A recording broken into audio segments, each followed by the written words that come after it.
Today and tomorrow's papers are all going to be about this migration story I revealed, that Peter Dutton's going to get up tonight and announce a cut of around 100,000, up to 100,000 in net migration. They've been talking about 160,000, down from the government's target next financial year of 260,000, which is down from 395,000 this year and 518 the year before. So that's where the debate's heading now. We're going from energy and inflation to immigration. A lot of it's all linked, of course, because it's housing as well. He's going to be all on about housing and immigration next 24 hours. Opposition leaders don't often get the full attention. That will happen tonight in Peter Dutton's budget in reply speech, of course. Don't miss it here on Sky News at 7:30. He wanted to set the scene as well, the opposition leader, prompting this question, the first one, to Anthony Albanese in question time today. 12 months ago, I asked the Prime Minister, was he adding 1.5 million people from overseas during a rental and housing crisis and a cost of living challenge?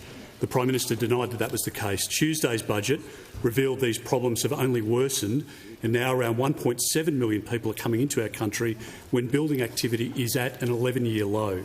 Will the Prime Minister admit that his weak leadership and bad decisions over 3 budgets have made it harder for Australians to buy or to rent a home? Of course, we inherited a broken migration system from those opposites.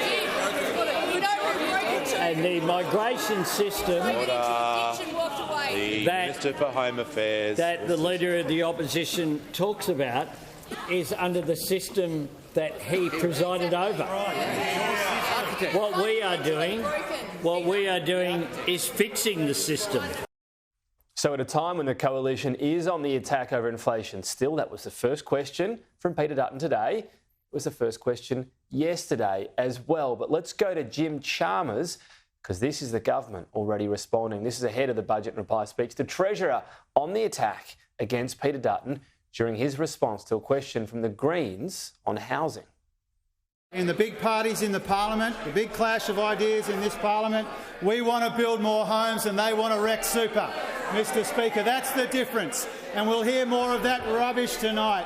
This government, rather than just playing a dodgy dog whistles like this opposition leader does, rather than the clumsy cliches that we'll hear from the opposition leader tonight, rather than their efforts to wreck super and versus our efforts to build more homes, we've got a housing policy that we are proud of. They will play their usual nasty negative politics about it. It's an interesting line or area to go to, not because I don't think immigration can be something that resonates, but usually in a budget you go, OK, what are they not doing that we do? Labor's already saying over 2 years it's going to halve immigration. They're going to go much further than that. That's why it's intriguing that they've gone after this number, to me at least. I don't think it's that intriguing. I think it's a slam dunk. I mean, if you go to Sydney and see the traffic and the housing problems and the housing costs, this is going to be a winner. It's going to be an absolute winner. Everyone that I talk to thinks that migration has moved too quickly. You can argue that's because the borders were shut during COVID.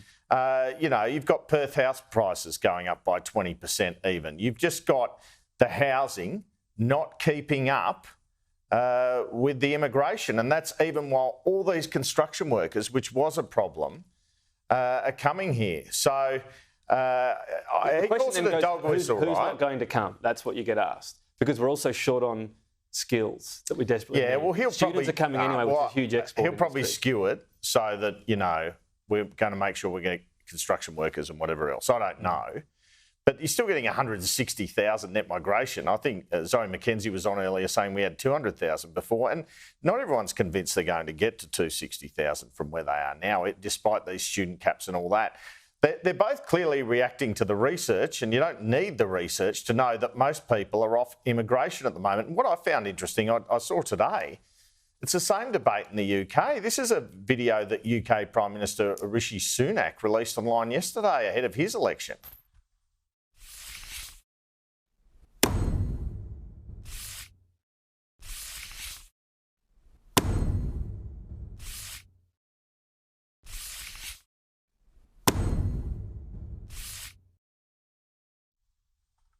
So Jim Chalmers calls it a dog whistle. Well, maybe there's a tiny element of dog whistle in there, but really it's actually a proper issue.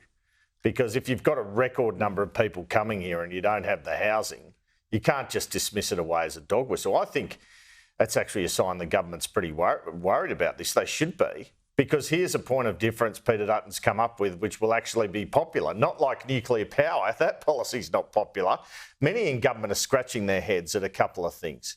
Why he's doing nuclear power, why he's opposing the production credits for Made in Australia, because that's a winner in Western Australia. This one's different. It's a lot more logical. And as you pointed out, it's something the government's doing anyway. They are just going further. Look, Peter Dutton's got form on this. When I was working at The Australian, I wrote a front page story about him trying in the Turnbull cabinet, Turnbull denied this, but it was true, to reduce the permanent migration numbers by 20,000. He wanted that to occur. Turnbull knocked it on the head. This is something that he believes in. Cut permanent migration, didn't they, in their time? Yeah, eventually. I think under Morrison, or it could be wrong. But I think it was under Morrison. Yeah. But here's the